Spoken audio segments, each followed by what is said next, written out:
one of our simple concepts in our multiple defenses is we like to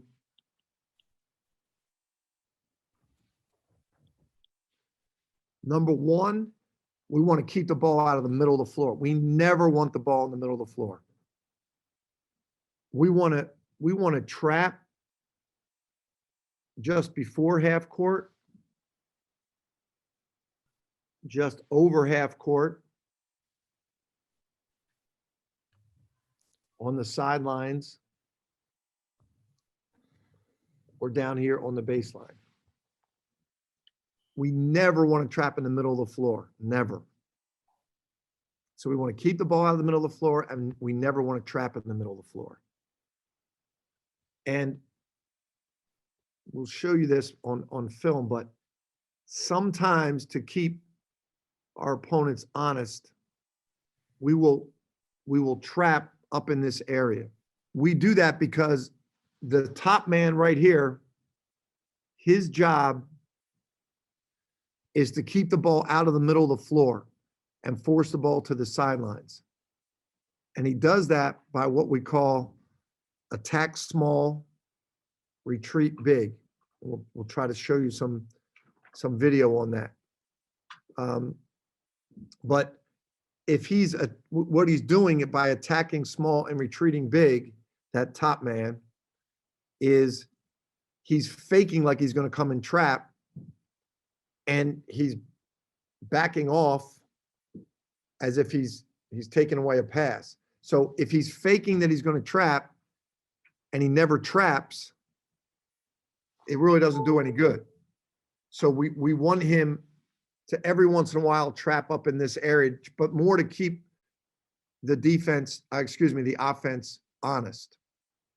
So guys, if you look at if we can go slow here, Fresh. If you look at our man at the top, that's Brandon Slater. You see him attacking small. He's faking like he's going to come and attack, and then he retreats big with his hands up. See how he retreats? So right there, stop it, Fresh.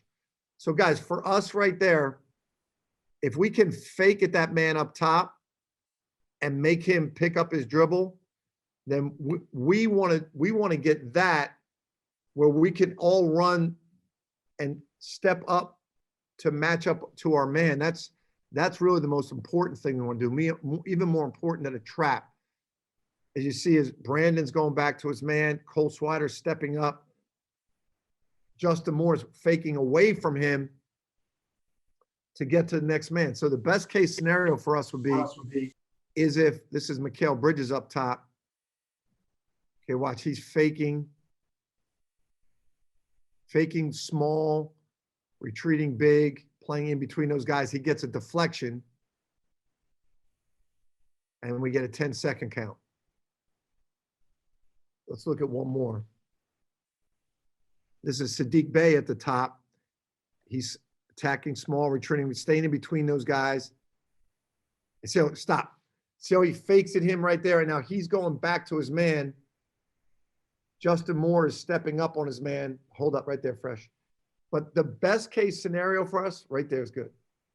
The best case scenario for us is if Justin actually faked at him and went back to his man, and Saddiq Bey went back to his man, and we left the guy alone with the ball, picked up his dribble, and we get a steal or a 10-second count in the backcourt. That's most effective for us. Okay, so the way we line up, I want to show you. We talked about this man is responsible for playing in between, right? In between these two top offensive players right here. All right. Now, the wing is responsible for playing in between these two offensive players. Okay. So if the ball's here, the weak side wing takes away middle. The back man on the ball side is actually taking away middle also.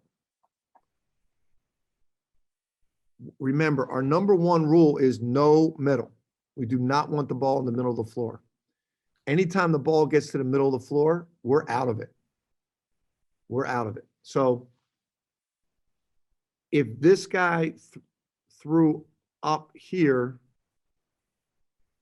this back man is always responsible for being back. This man is going to try to get here for a trap, but we're more concerned with taking away this pass to the middle of the floor. If they throw it over the top, this back man's in charge of that.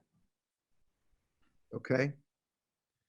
So this back man's taking away that lob, but then also getting to the sideline for a trap. We're never worrying about denying this pass here to the sideline. Okay. So anytime, we might get a trap here. Sometimes if they throw here, this doesn't happen often, we'll get a trap down here. But never in the middle of the floor.